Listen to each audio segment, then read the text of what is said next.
Yes, good evening to all. Today we have joined in Wednesday Dhamma reading session to walk in the path of Dhamma. Today is 3rd June 2026. Before start of session, we pay respect to Buddha, Dhamma and Sangha. Let us recite Namo Tassa for 3 times. Namo Tassa Bhagavato Arahato Samma Sambuddhassa. Namo tassa bhagavato arahato samma sambuddhassa. Namo tassa bhagavato arahato samma sambuddhassa. Buddham Dhammam Sangam Namasami. Yes, today we will be reading from Bhante Vimalaramsi transcripts. I will be opening.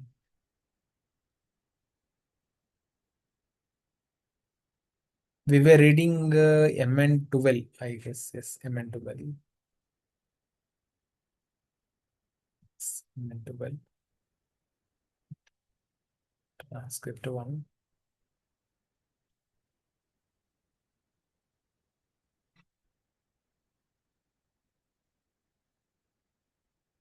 We were at 26, I guess. Yes, 26. Yes, I think we need to start from here. I'm sharing the screen now.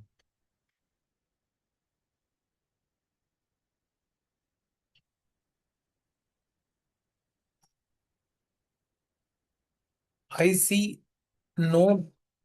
Nanda madam, can you start reading?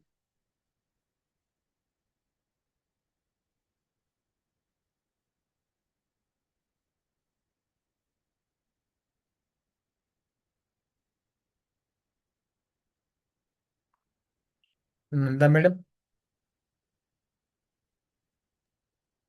Yes, Bhante ma'am. Vimalaramsi, that's right. That's why the Buddha said you can't say that sort of thing. That's why he abides in safety, fearlessness, and intrepidity. He's absolutely, perfectly convinced, not convinced, sure that what he says is right. Section 26. I see no ground on which any recluse or anyone at ill could accuse me thus. When you teach the Dhamma to someone, it does not lead him when he practices it to the complete destruction of suffering. And seeing no ground for that, I abide in safety, fearlessness, and intrepidity. Bhante Vimalaramsi. In other words, all of the Buddha's teachings lead towards Nibbana, the cessation of suffering. See, there's two kinds of ways of you can teach. The Thais in particular, and Burmese too, they like to talk about suffering a lot, and they teach about suffering a lot. And the Buddha said, if that's what you teach, you're teaching in the wrong way. The Buddha said, you always want to teach about the cessation of suffering. There is suffering. We don't have to guess about that. What's the cause of suffering? Craving. How do you let go of the craving? 6 hours. When you do the 6 hours properly, that's the cessation of suffering, right? And that was another thing that made me real happy when I ran across it in the suttas. My teacher, U. Silananda, he was very sick. He had a brain tumor and they had to do an operation. And I was with him before, during, and a little bit after the operation. And before the operation, he was walking around saying dukkha a lot, or everything is suffering, because that's what he was looking at. The pain he was having, the suffering he was having, the fear of death, everything was dukkha. And I put up with it as long as I could, and eventually I said, you know, if you always think about suffering, then that's what you are going to see. Why don't you think about loving kindness and radiate loving kindness to everybody who comes and sees you? And then I had to go off and do something, and I came back a little bit later, and he said, you are right. It's better to focus on loving kindness than all of this suffering. Boy, that made my day. I want to tell you. Majjhima Nikāya, the Eight Assemblies, Section 29. Sariputta, there are these 8 assemblies. What are the 8? As assembly of nobles, an assembly of Brahmins, an assembly of householders, an assembly of recluses, an assembly of gods of the heaven of the 4 great kings. Bhante Vimalaramsi, this is the lowest of the heavenly realms, the Deva Lokas, and they are the nature spirits. Majjhima Nikāya, an assembly of gods of heavens of the 33. Bhante Vimalaramsi, this is where Sakaka is the king of this particular heaven. When you die and you are reborn as a nature spirit, it is considered a heavenly realm. 1 year of your life is equivalent to roughly to about 50 years of living on the earth. And you live for about 1,000 years.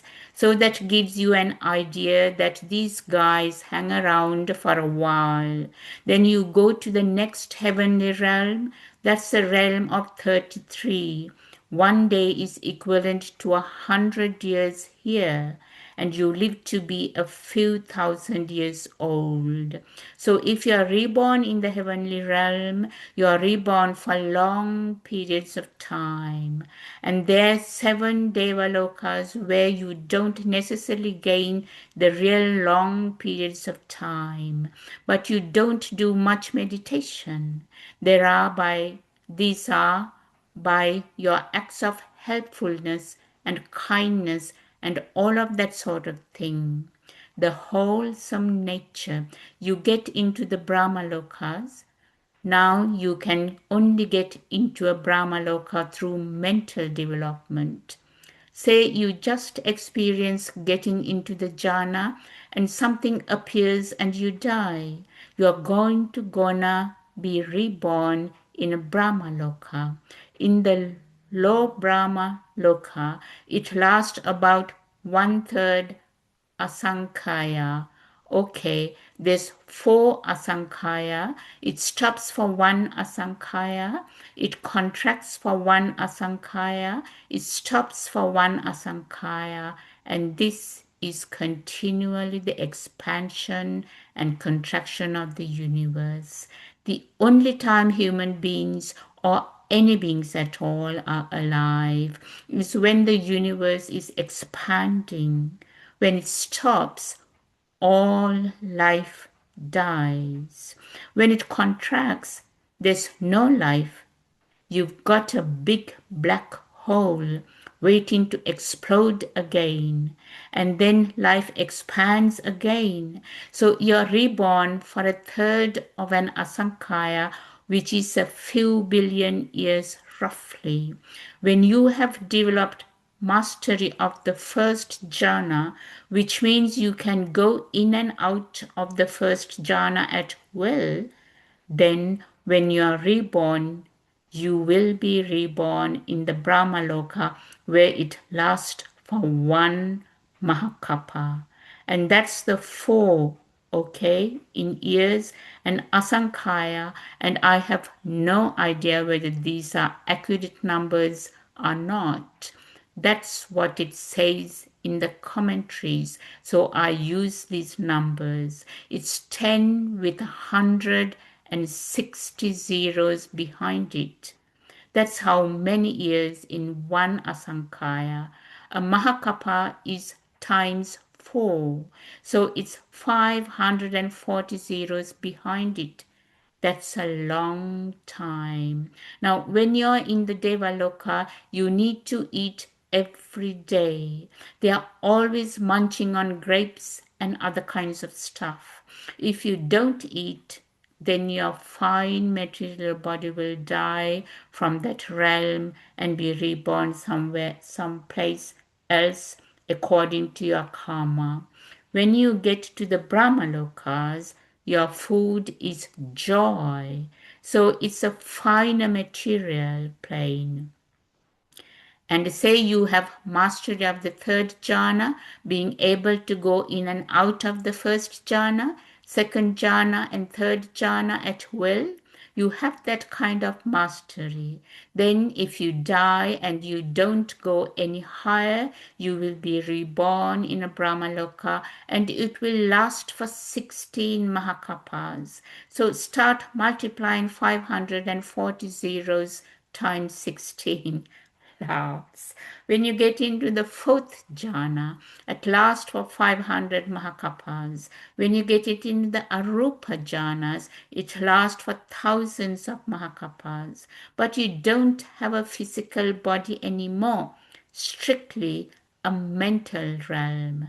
But the whole thing is what the Buddha taught was to go beyond the arupa jhanas and experience nibbana, so there's not ever any coming back. Even if you're reborn in some of the higher arupa jhana realms, you'll be there for an incredibly long period of time, but you will be eventually burning off all of that karma that you made to get there, and eventually you'll be reborn in a Devaloka, and then you could be reborn as an animal or in the hell realms or in the human realm.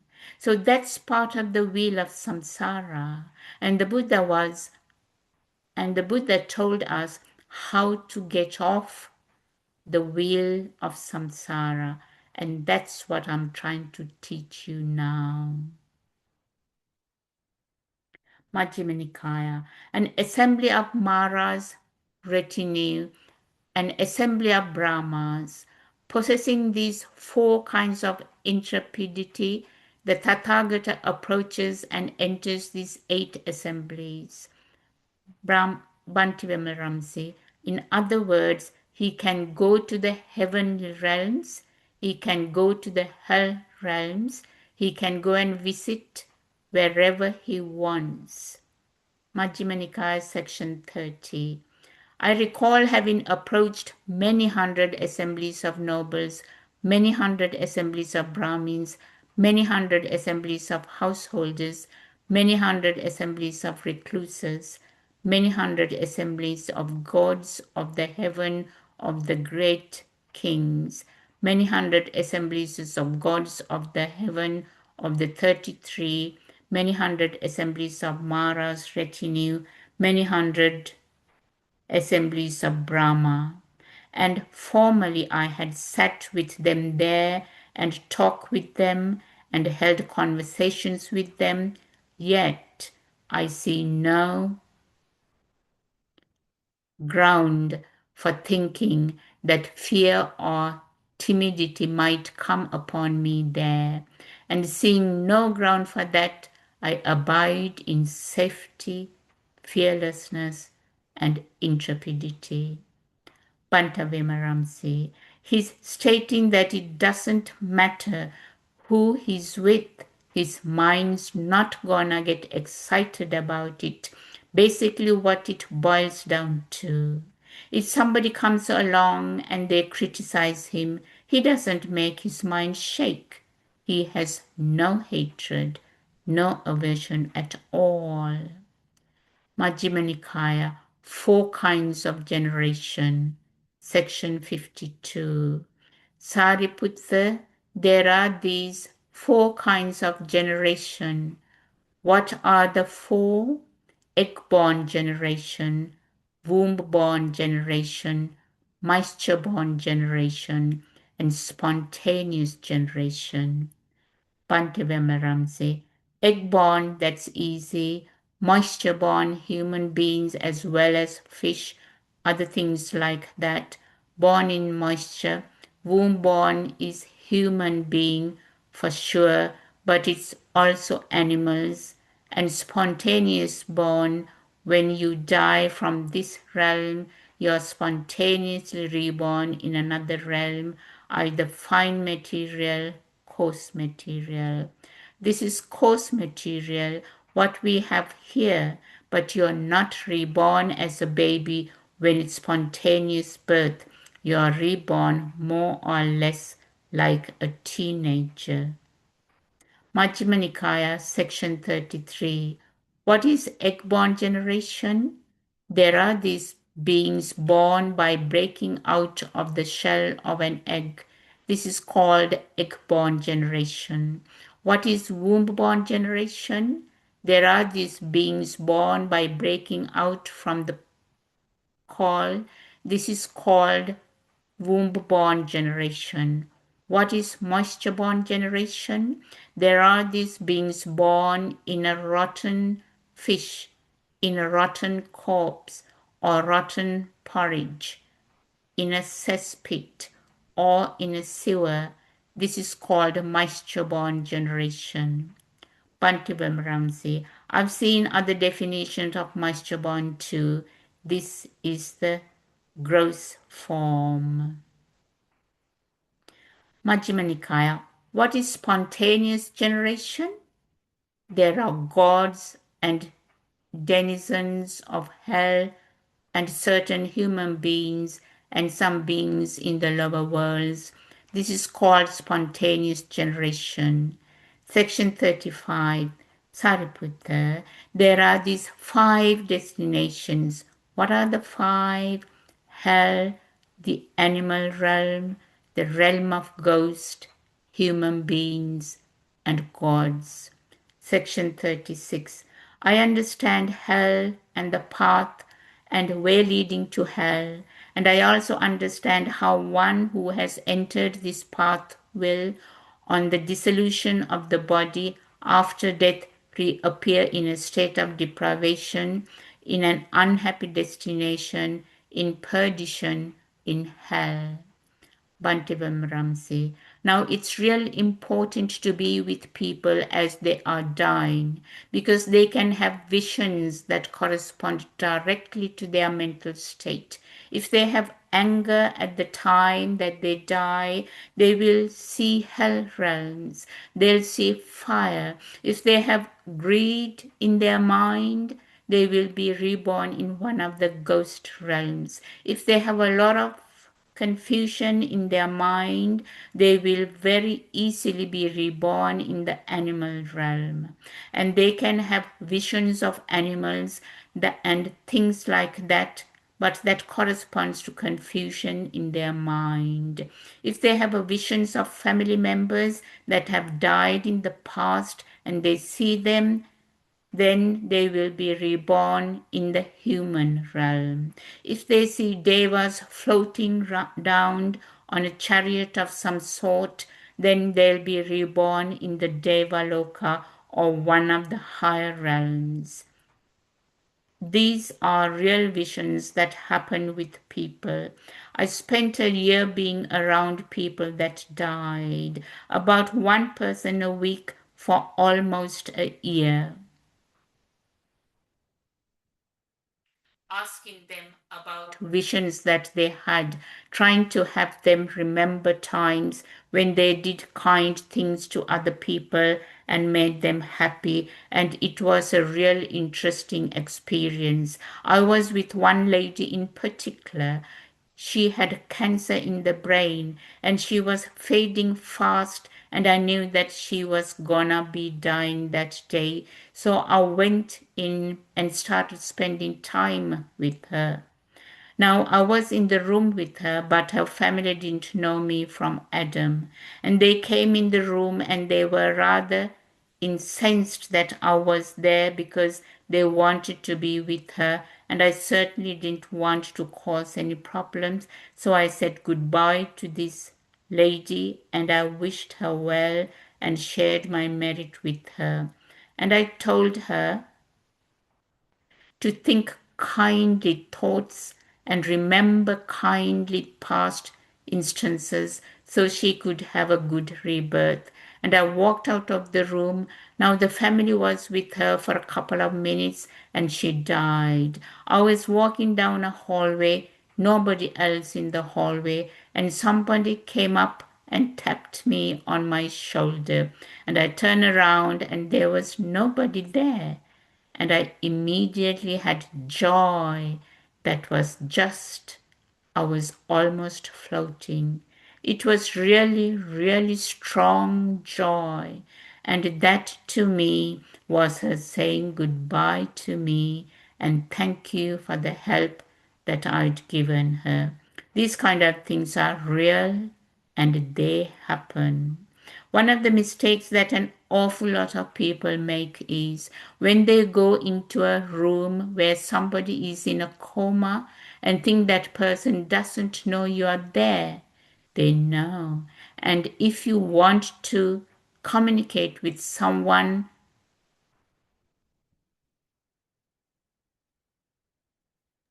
that's in a coma, you put your hand on their chest. or you put your hand on their forehead and very quietly and deliberately in your mind ask if there is anything that you can do to help them.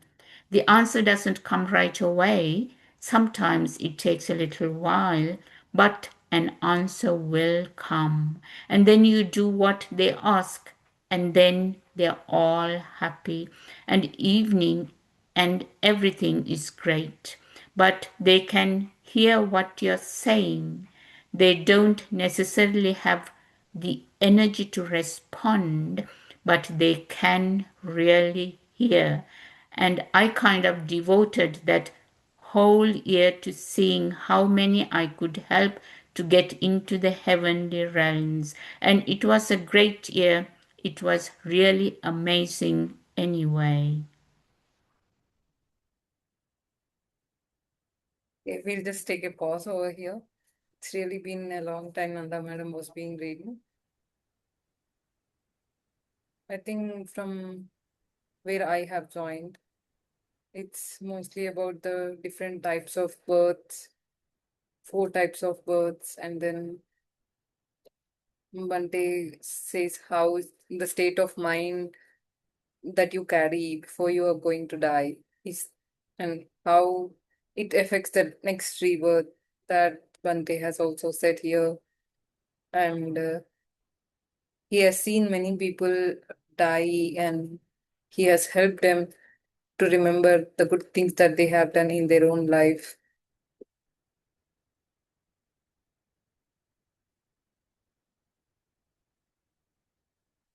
Okay, I'll continue for the next 10-15 minutes and then later on maybe Chayaji can resume.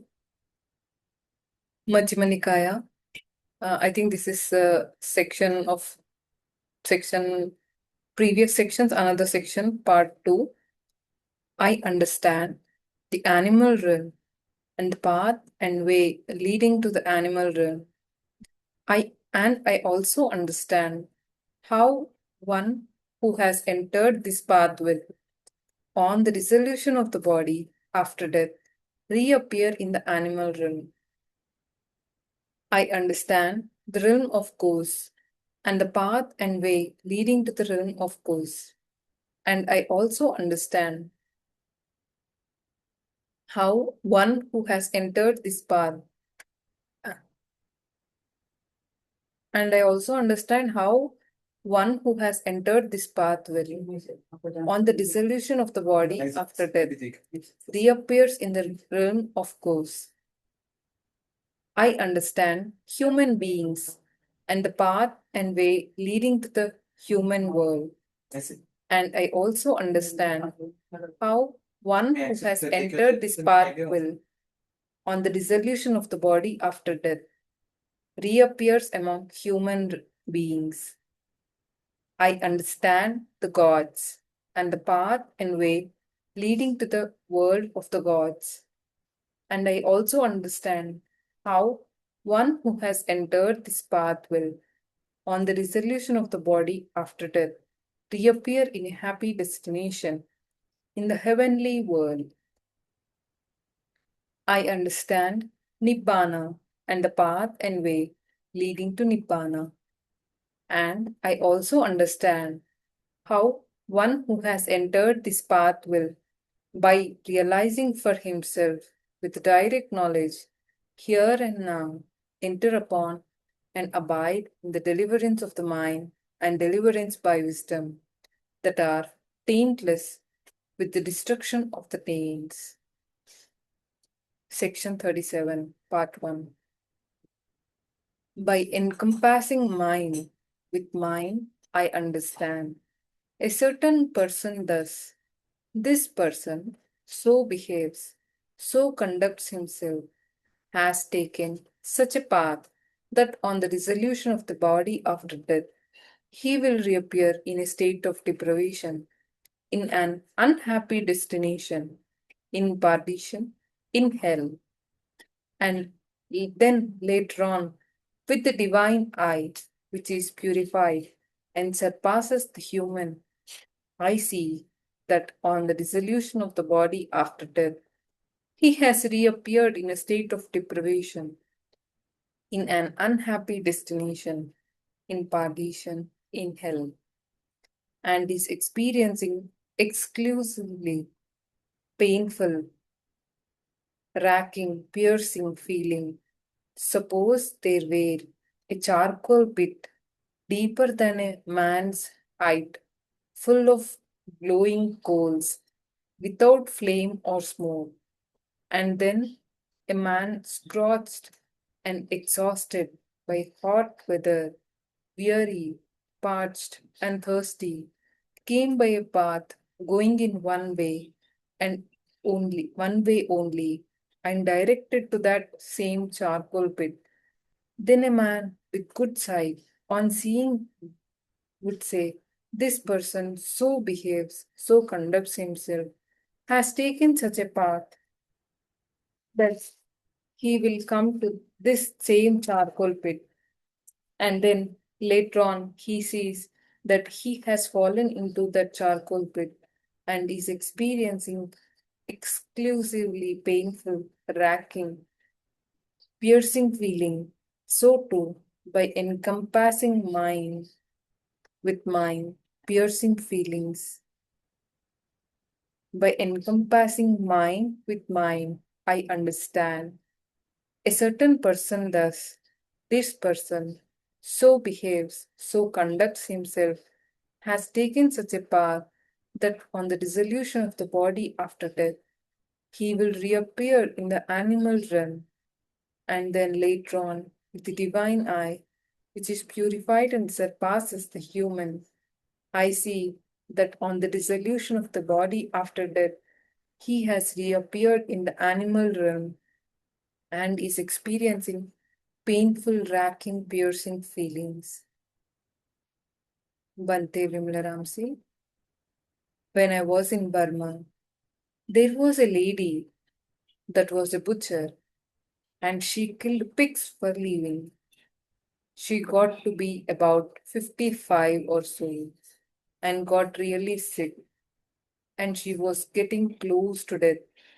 She started getting out of her bed, crawling around on her hands and knees, squealing like a pig, and the family didn't know what to do.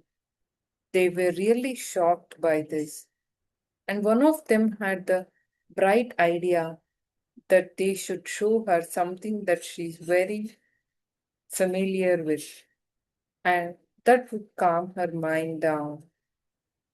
And then she would not do that anymore. So they, on one of the bright, so they, one of the brighter people went and got her butcher's knife and showed them to her.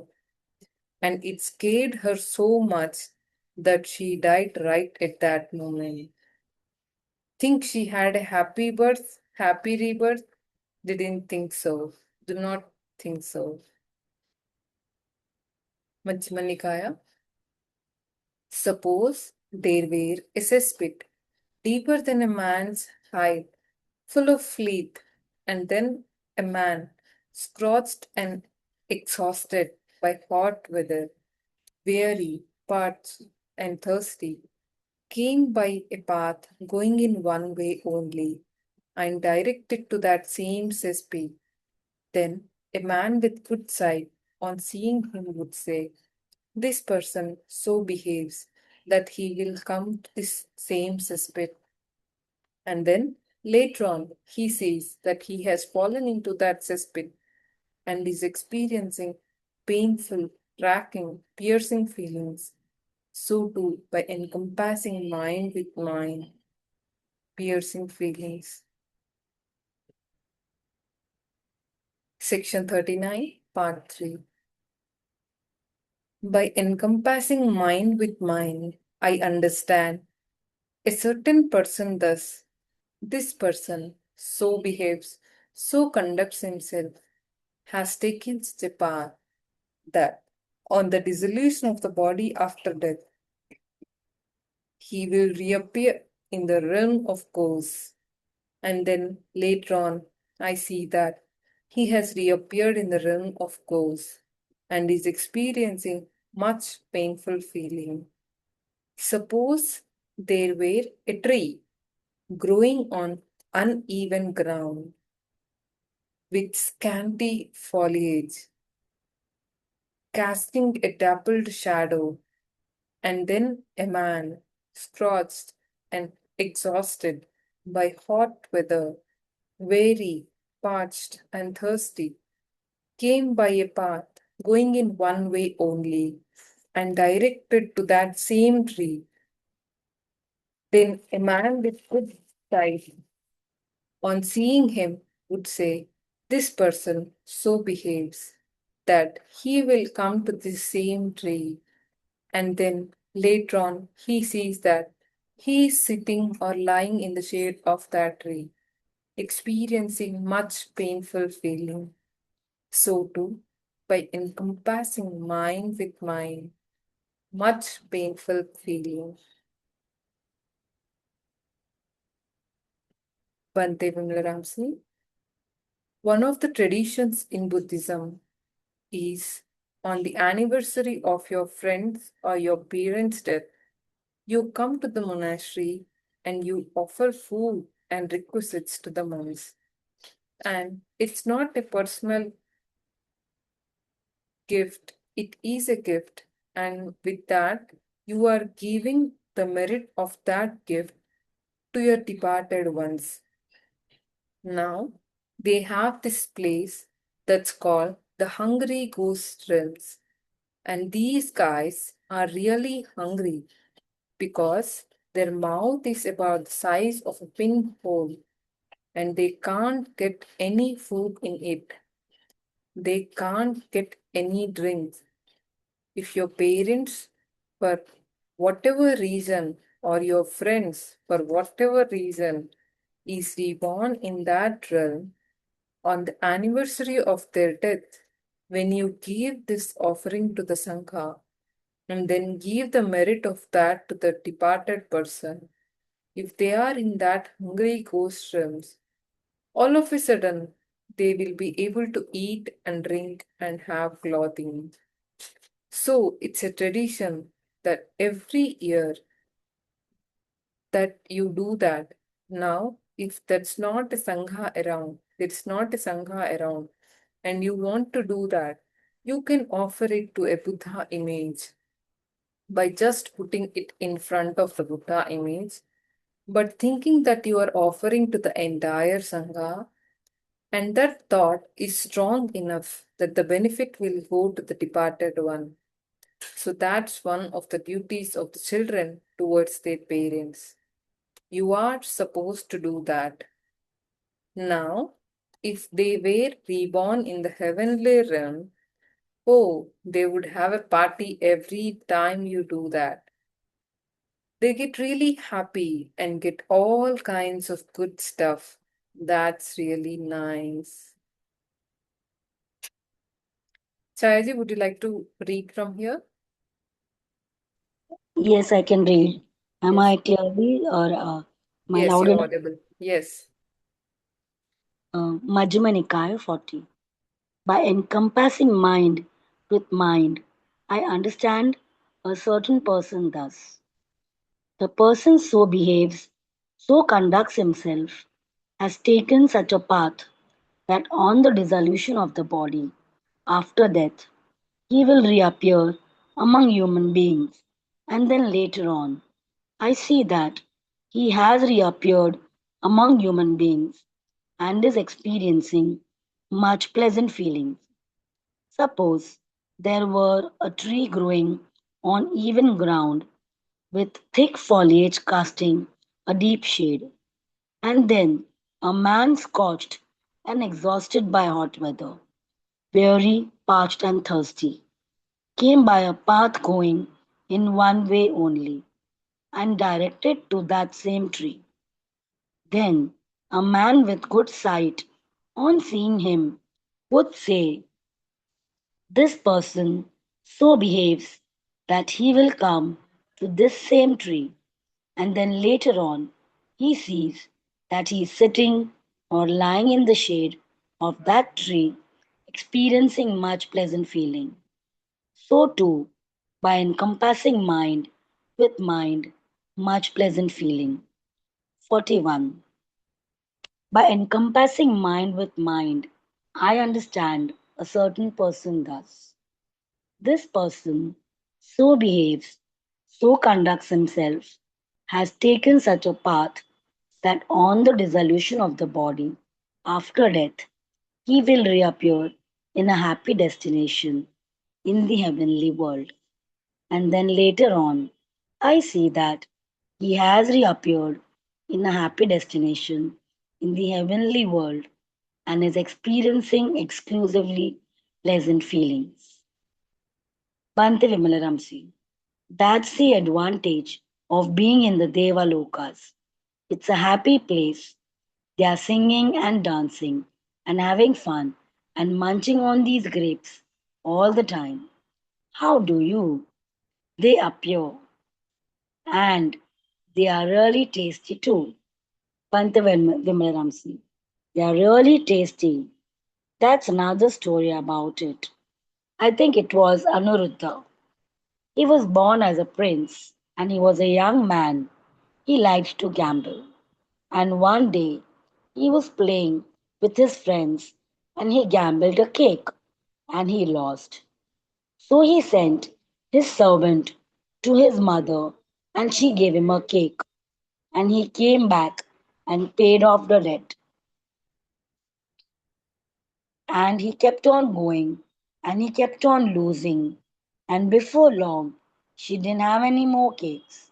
Now, in one lifetime, he had met a past Buddha and made the determination that he would never hear the words, I don't have.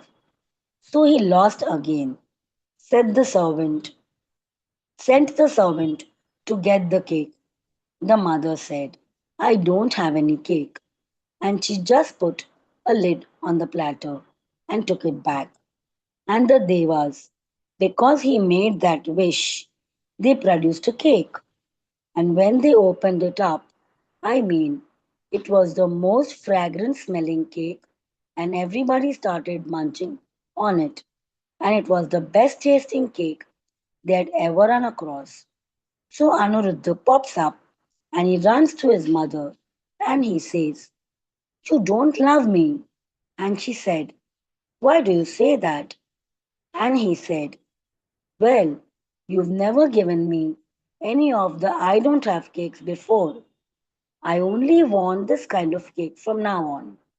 So every time he wanted a cake, she just popped down a thing on a plate and they take it to him and the devas would give him a cake. Laughs. Bhante Vimalaramsi. Anuruddha. Ye. That was Ananda's older brother. Bhante Vimalaramsi. Oh, that's right. They were cousins, that's right. Anyway, being in the heavenly realms is, there are some of the higher realms where the devas just, they delight in manifesting things. In the highest one, they don't even bother manifesting. They just tell one of the other guys to make it for them, and it appears before them. Whether this is for real or not, we don't know, but makes for a good story. Majjhima Nikāya. Suppose there were a mansion and it had an upper chamber, plastered within and without, shut off, secured by bars. Bhante Vimalaramsi. That's very Asian. They secure everything by bars.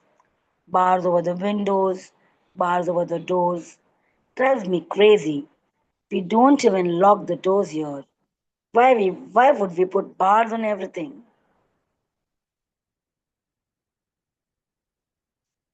Majjhima Nikāya, with shuttered windows, and in there was a couch spread with rugs, blanket, and sheets, with a deerskin coverlet, with a canopy as well as crimson pillows for both.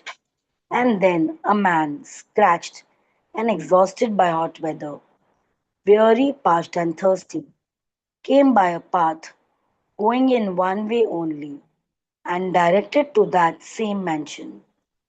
Then a man with good sight, on seeing him, would say, this person so behaves that he will come to his same mansion, and then later on he sees that he is sitting or lying in that upper chamber, in that mansion, experiencing exclusively pleasant feelings.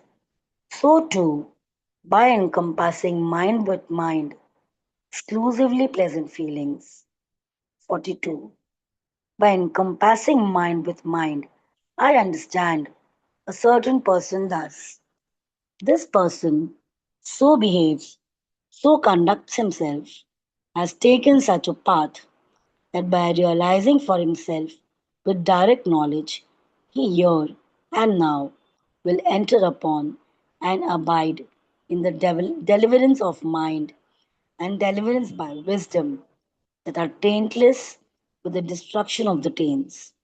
And then later on, I see that by realizing for himself with direct knowledge, he here and now enters upon and abides in the deliverance of mind and deliverance by wisdom that are taintless with the destruction of the taints and is experiencing exclusively pleasant feelings.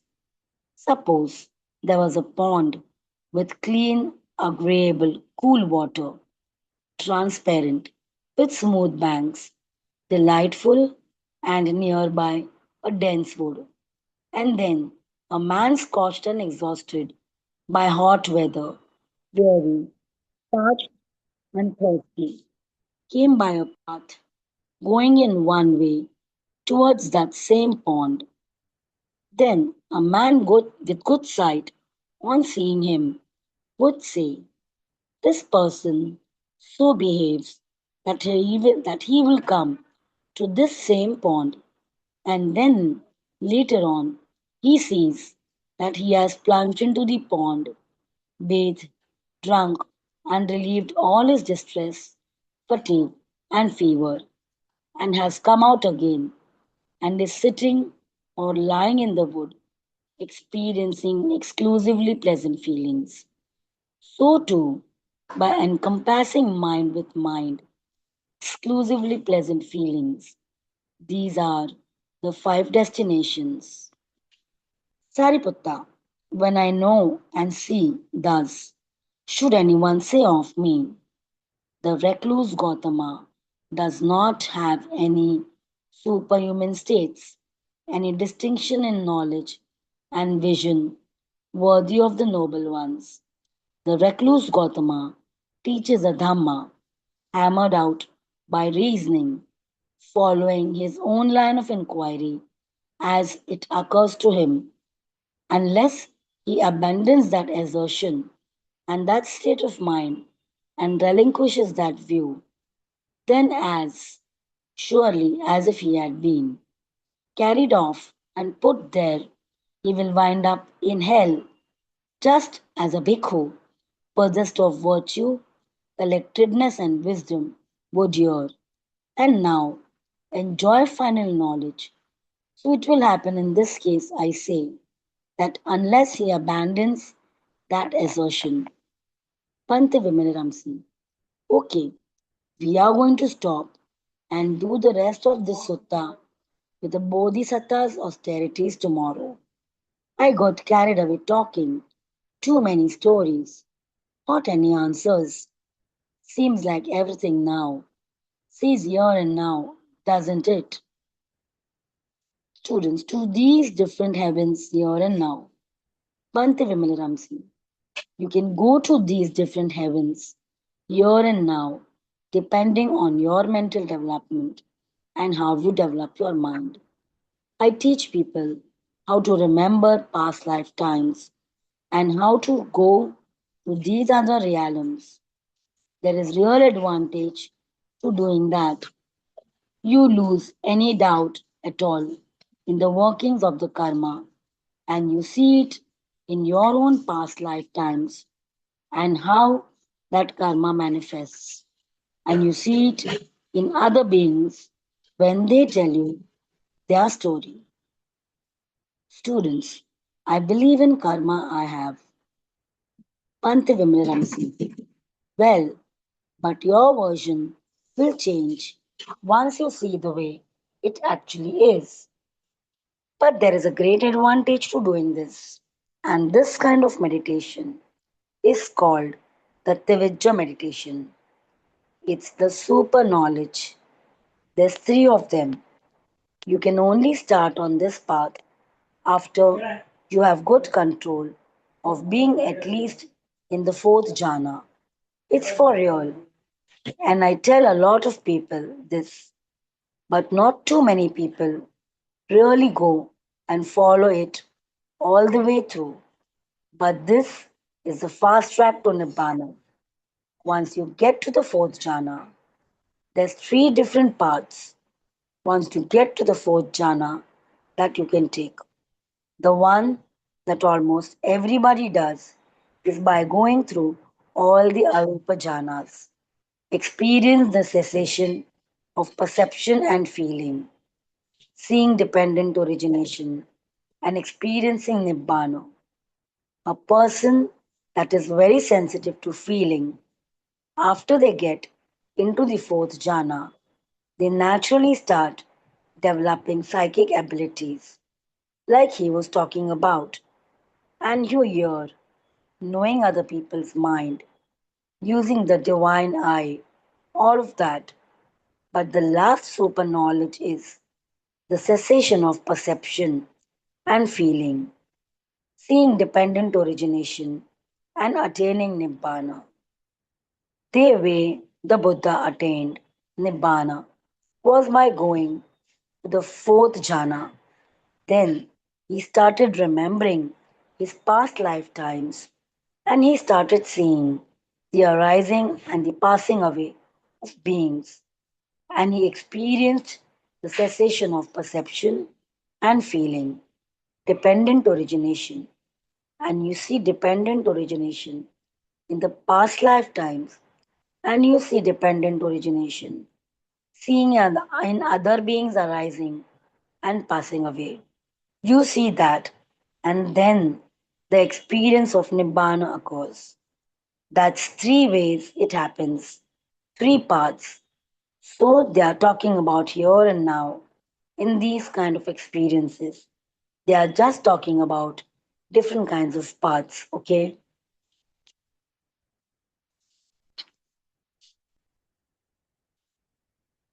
Yes, madam.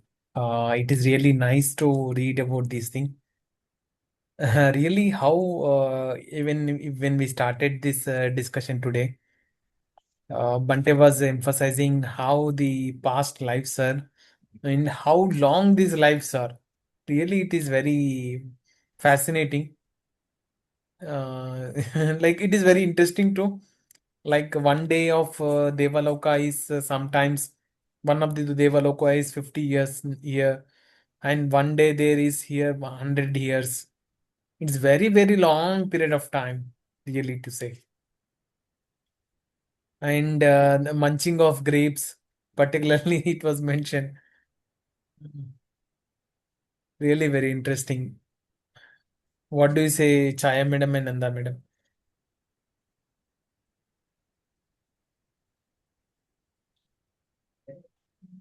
Yes, it was indeed very interesting to read and something very different. We have never come across anything like this ever. Truly. Definitely, what Bhante Vimalaramsi was emphasizing was like when we see past lives, we get that there is a karma. But definitely, we have that in like we might have all have belief on karma because we experience it immediately. Like when we do not follow the precepts, then it affects directly our mind. What I feel so.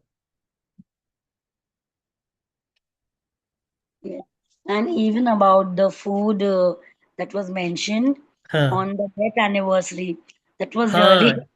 very interesting to know because I had heard something about like I'd heard something like this even earlier that the I mean their mouth is just as small as a pin.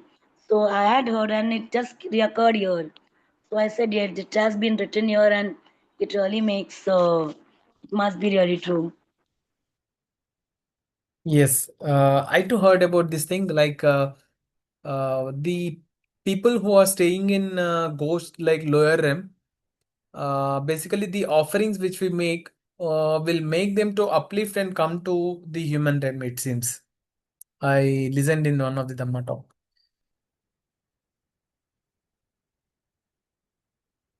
It's very nice to listen. It's Nanda madam.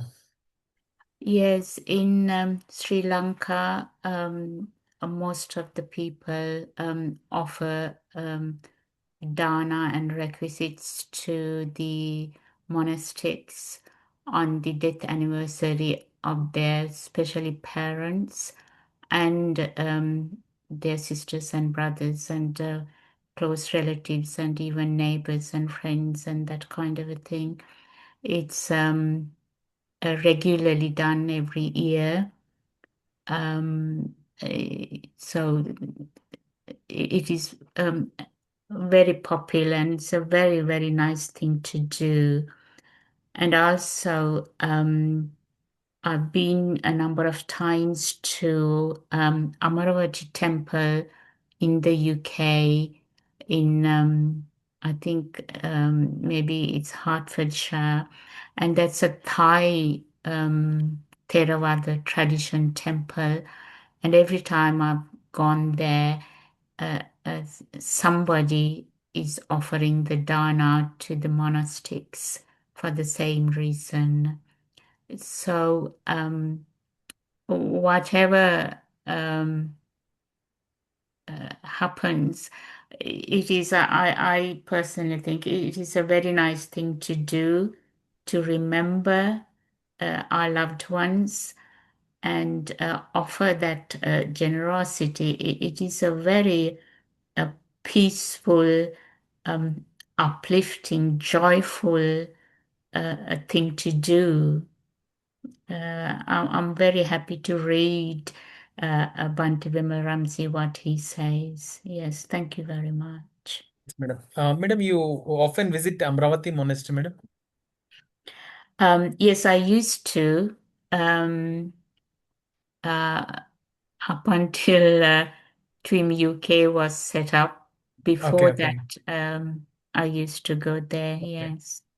Ajahn Sri Panyo used to come to Amravati, madam. Amravati Monastery. Say that again? Ajahn Sri Panyo. Oh, yes, He used yes, to come, eh? yes, yes. Really, he is an example of leaving all the wealth and going for meditation. Really, it's very in these days presently, madam. Really interesting, madam. Yes. He left whole world like a whole family and went to like ordained as monk. It's a really great, madam. In these days, particularly, it is very difficult in general. Very rare. Yes. Yes, it was very good, nice discussion, madam. We will share the merit. And we can read all together. May suffering ones be suffering free, and the fear struck fearless be. May the grieving shed all grief, and may all beings find relief. May all beings share this merit that we have thus acquired for the acquisition of all kinds of happiness. May beings inhabiting space and earth, devas and nagas, of mighty power, share this merit of ours. May they long protect the Buddha's dispensation. Sadhu, sadhu, sadhu. Thanking you all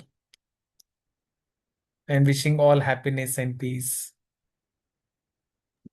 Thank you, everyone. Yes, thank you.